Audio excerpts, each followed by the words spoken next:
I recently watched a video of David Goggins, and he was asked, what is the furthest distance you've ever run at one single time? And his answer was 209 miles in 39 hours non-stop. The key part of that is non-stop. 39 hours without sleep, without stopping.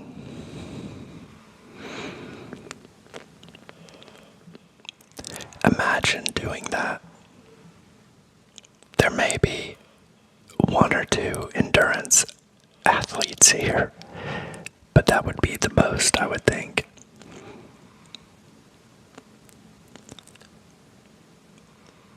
That's a lot. And I've listened to him for a lot of years and have been inspired by him in a lot of his talks. And though my endurance activities have been a far cry from his, I do feel like I've kept myself in above average condition for my age. And I also feel like I have driven myself to exhaustion in other ways. For those of you that aren't aware, David Goggins was like 300 pounds, like extremely overweight. And he had a job spraying for bugs. He was a bug spray man. Like, that was his career. And he had went home one night after work and sat on his chair and turned on his TV, and he saw a documentary about Navy SEALs, and he said, that's it. I'm not going to live this life anymore. I am going to create something out of this wreck of a life I have once and for all. And he did it. And his motivational speeches are profanity laced, like he has no filter. And he uses phrases like, take their souls, and you don't know me, son. You don't know me, son. And you can see that he has flashbacks to his training when he says things like, who's going to carry the boats? And he tells a story about being in a cold ocean and holding a boat above his head with like 5 or 6 other guys that were struggling to lift this boat above their head. And they just had to stand there in the cold with the waves crashing on them. It was just part of their training, part of sleep deprivation, and taking the physical body to the extreme edges of what it's capable of enduring before collapsing. Mentally as well, taking the mind as far as it can go without collapsing. And in essence, it's the sensitization. You're sensitizing yourself to the things that you may have to go through someday. And it definitely works. I've said this before, but I'm reminded of this saying where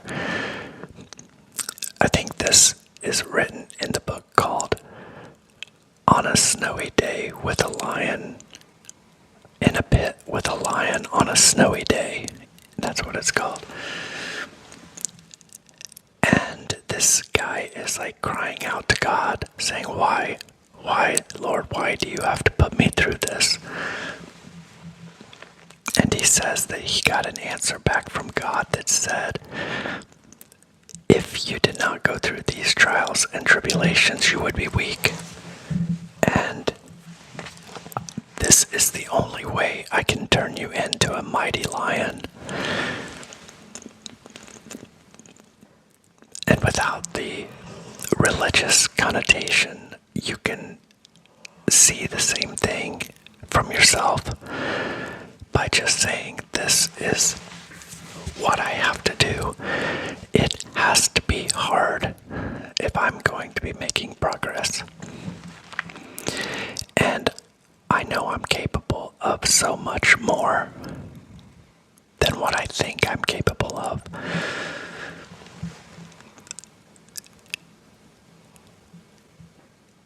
I think a lot of us get caught up in the fact that we don't have more in the tank than what we do. And we stop because we are comfortable, and we can. We don't stop because we can't go any further.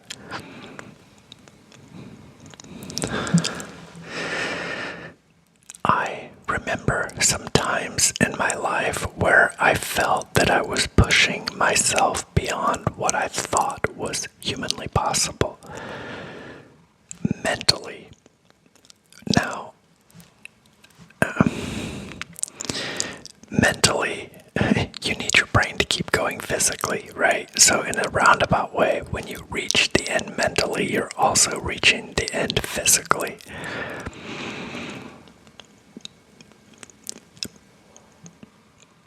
And I think I had such an extreme drive when I was younger. And I think I was able to have the extreme drive because I had nothing to lose. If I failed, I was already failed. So I remember just pushing and pushing hard. I remember one time, this is when Obama was president, and there was this program called Cash for Clunkers, and the government basically stepped in and would like give you I don't remember the dollar amount. Let's just, to make it easy, it was like $5,000 no matter what you had.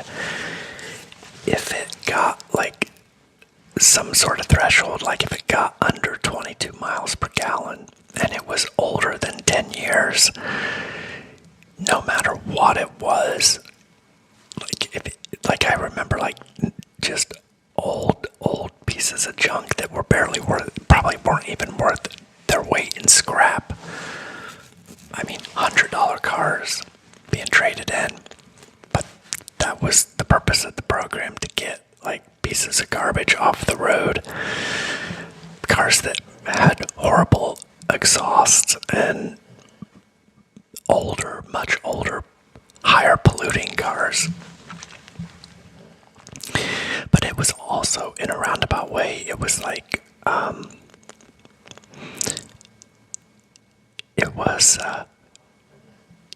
it helped the poorest people the most.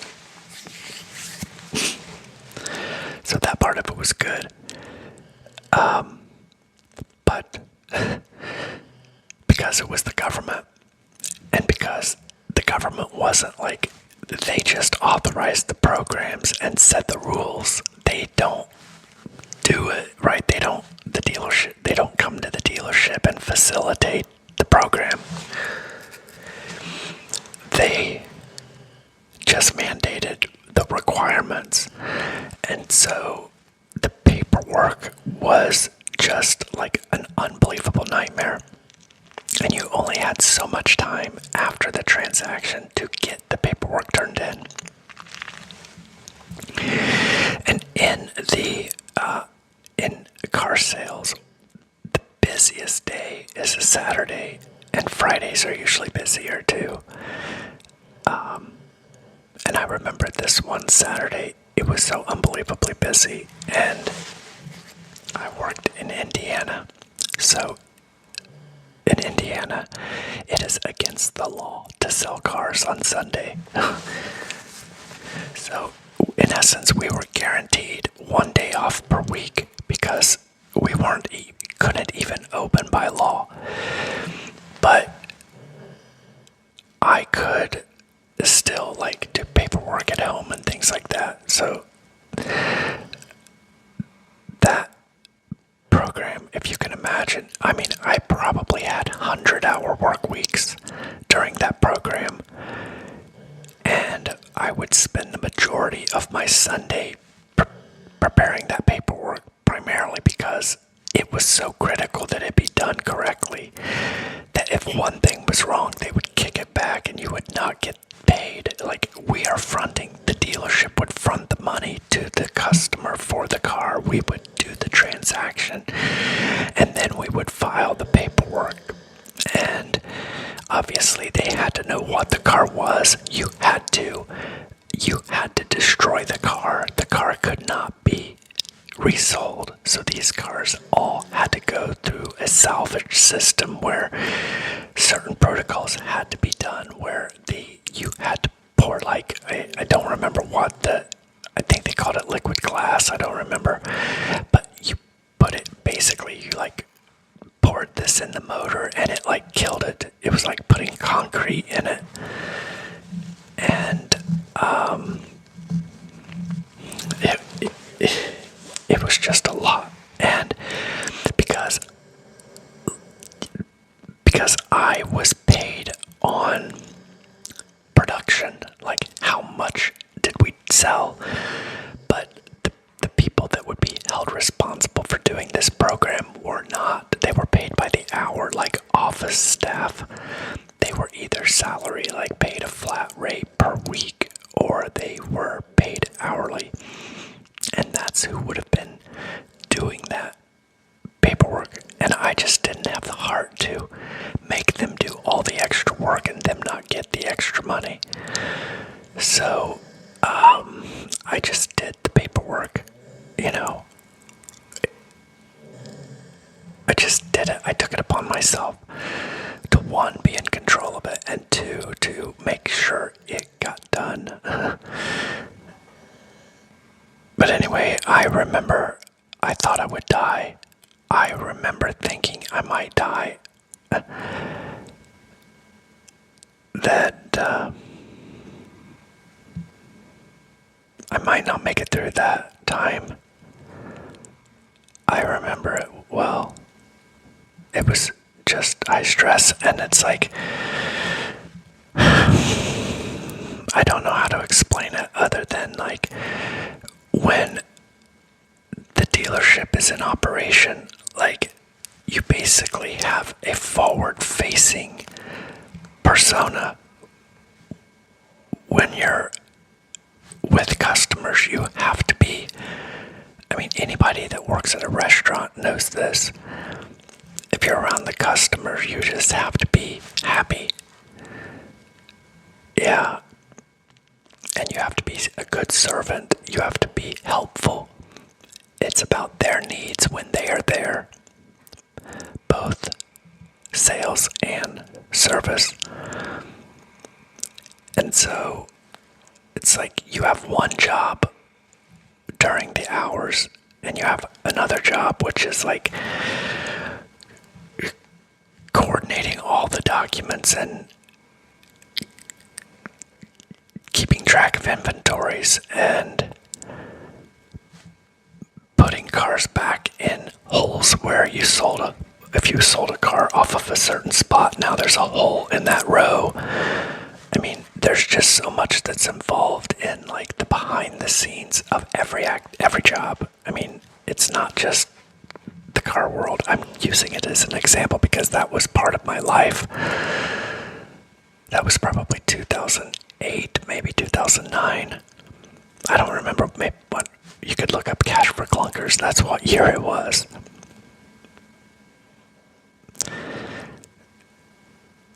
And yeah, you'll just look back on the hardest things you've ever endured, and when you make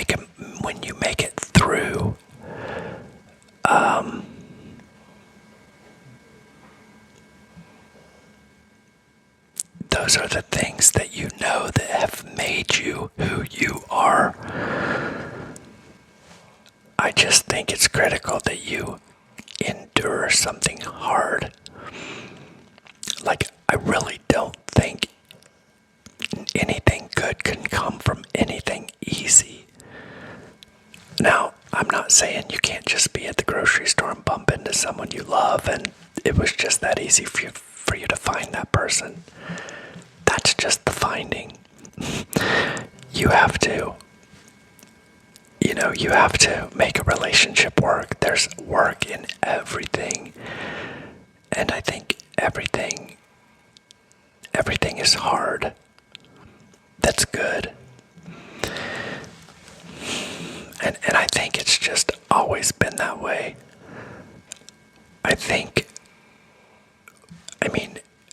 Tell me a time it wasn't. 20 years ago. I just told you it was 2008, or it was 2006. But around that time frame, life was still hard. It was post 9/11. Life. There was political division and arguments and disagreements and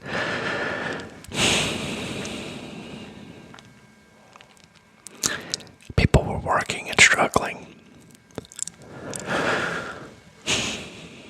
And let's go 50 years before that. Let's just say 1950. Now, there's a time I think that people could work one job and have a stay-at-home family.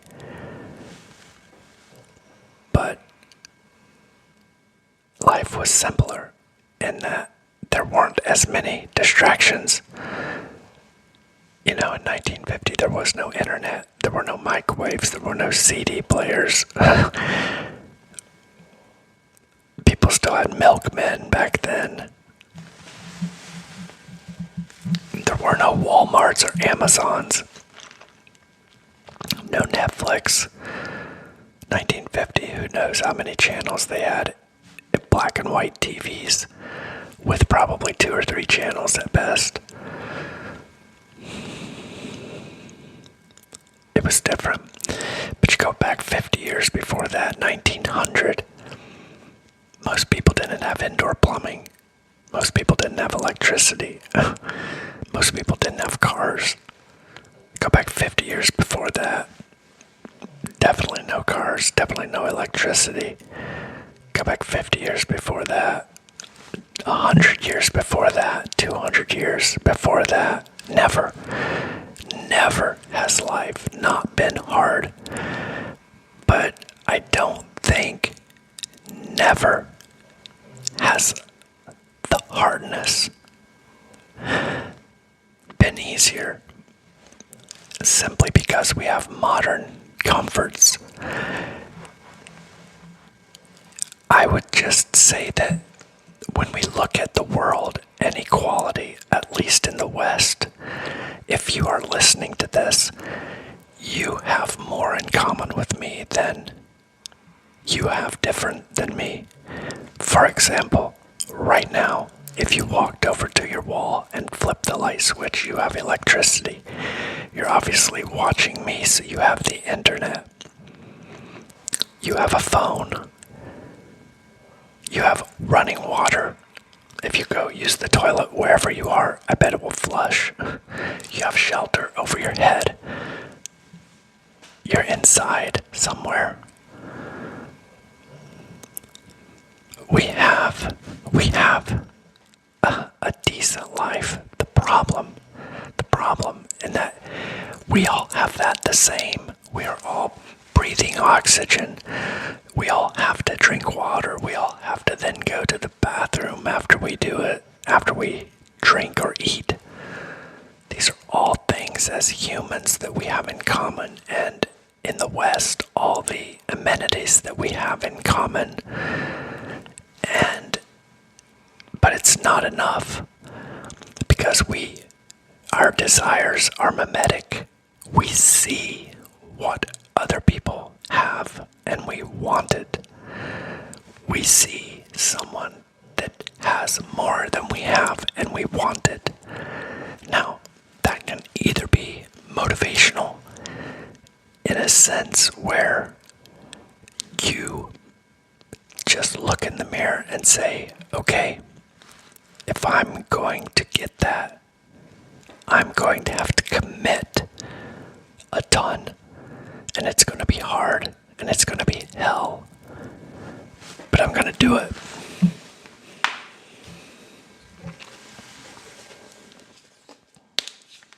Sorry.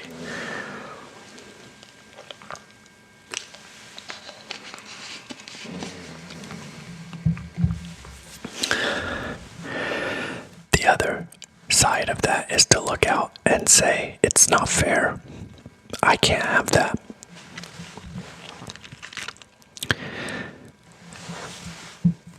And I think that it's one of the big problems we have in the world is how to help people understand that the basics are there for everybody.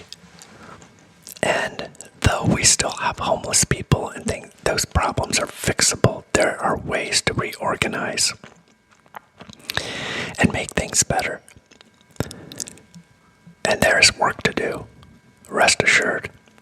But the answer is not in fighting each other. The answer is not going out in your own neighborhood and causing a scene. The answer is the politicians. That's where the answers are. And that if you have problems, that's who we need to start directing our anger at and not at each other. It's like,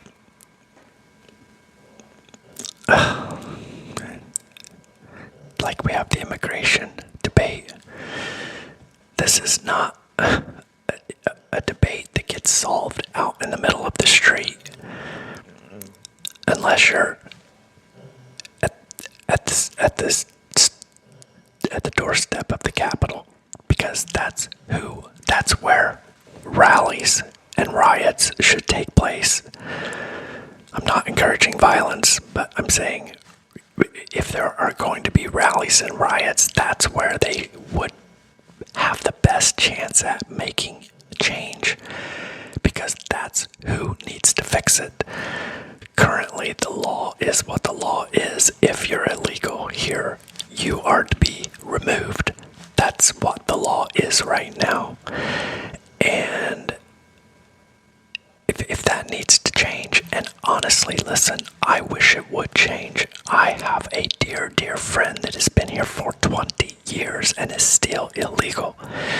He's been afraid to get I've only known him for about 7 years, but right when he got here, he was drinking and he got in an argument with his wife and he hurt her, and the police were called, and he was summoned and released, or he was arraigned and released back into society. And now, here he is 20 years later. He's an amazing human being. He's an amazing guy. And if he gets caught, he is going away. And he married a woman here, not an American, and he has kids here. His kids are citizens. And he's just an amazing guy. And I even had him consult with an attorney, an immigration attorney, and they basically just told him what to say if he gets caught. He's got to just plead that he is afraid to go back home. And there's nothing that she can do based on what the laws are currently. So the laws need to change. And how do laws change? The laws change through compromise. Just like that's how we get through about anything. I mean, our whole Constitution was a compromise. Some men wanted it stricter, some men wanted it freer, but in the end, this is the one we got. And laws are the same way. So if they restructured the immigration law, the compromise would be met. Okay, they would do something like, let's say anybody that's been here 5 years or less, you have to go. Anybody that's been here longer than 5 years, get in line, and you have to start right now with your path to citizenship. And that would be a great compromise. And maybe that's not what it is. Maybe it's you've been here 3 years. I don't know what the number is, but that's what the new law would be. And we would move forward, but we would still move forward with the security that says if you sneak in here, you're gonna get detained and you're gonna get removed. How on earth could you possibly have a country any other way, or have security any other way? So I think that this is one thing that we could do amongst each other to just say enough's enough. Let's stop fighting each other, and let's focus our energies where it needs to be focused. Because on your fellow man is not the right place to have it.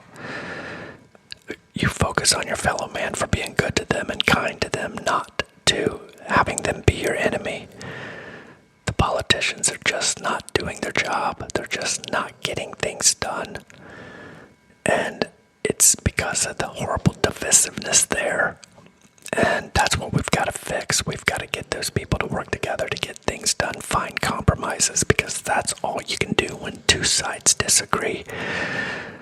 You either destroy the other side or you work with them and you come up with a compromise that everybody agrees on and nobody riots over. That's how the system is supposed to work. And so currently, the law that's in place is the law that's been in place because they haven't done anything about fixing it. That's why all parties have deported over the years. But the purpose was supposed to be motivation, but I hope that that is motivation to you, that there is a way through all of our ugliness. There really is. We're going to get through it.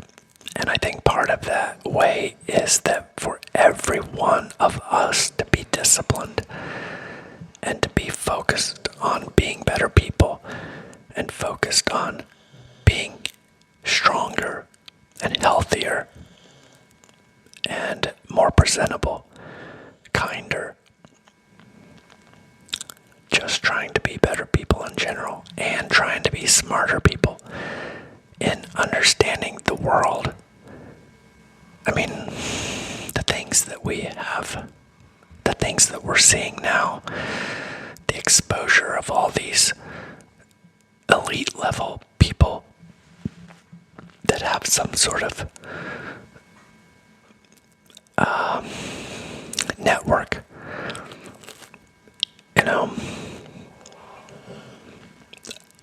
a network for themselves, and then what appears to be like extremely odd behaviors, certainly extremely odd conversations, like the jerky thing. I don't know if you guys have seen that, but it's mentioned so many times, and like the worst, there's a lot of possibilities there, but if you let your mind go to the absolute worst, I mean, that the guy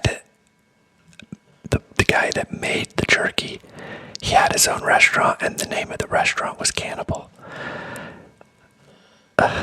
So who knows what that jerky, if it was what they think it was, I don't know. But whatever it was secretive, it was hidden, it was I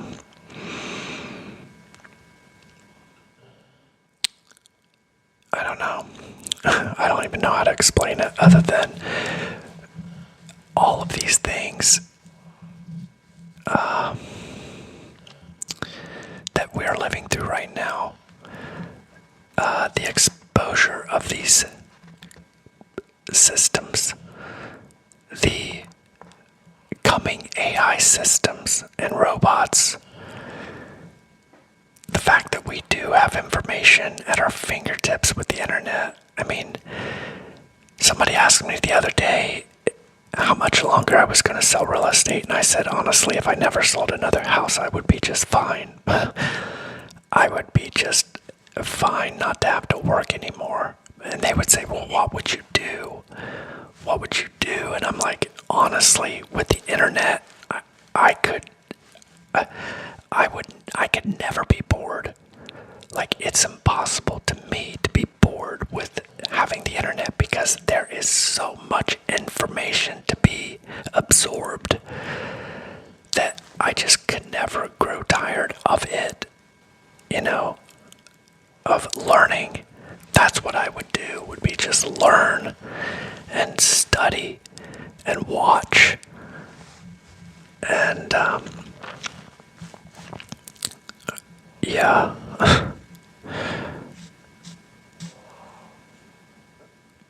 I just want everyone to know that if there's something that you want, you can get it. You can. It doesn't matter what it is, you could do it. If you really want to do it, you can do it. But you have to accept that it's going to be hard and that it's going to be hell. But that is what makes it all worth it when you finally get there. That you're proud that you did it, that you endured it. The journey will be hard, but the destination will be glory.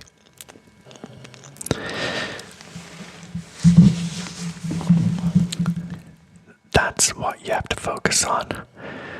You have to know it's coming.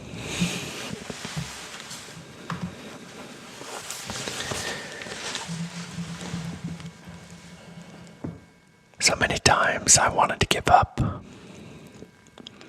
So many times I got so close to giving up. There were many, many, many dark days for me in my journey.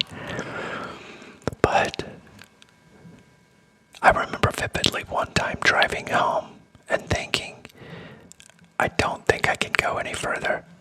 I just wanted to stop. I wanted to give up. But I remember, like 3 or 4 days later, having just like an unbelievably amazing day. And I remember saying to myself, just 3 days ago you were ready to give up. This is why you keep going. This is why you can never give up. This is why you must never stop. Because better days are coming. And all of this will pay off. And my hope is that for all of us, this struggle that we've endured as a country, that it will all pay off too, that one day we will look back and say, can you believe we used to fight each other?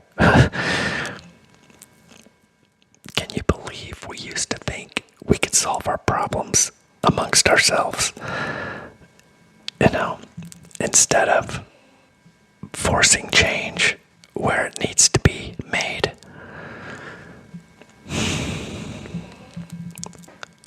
I think we will. Thank you for watching. Good night.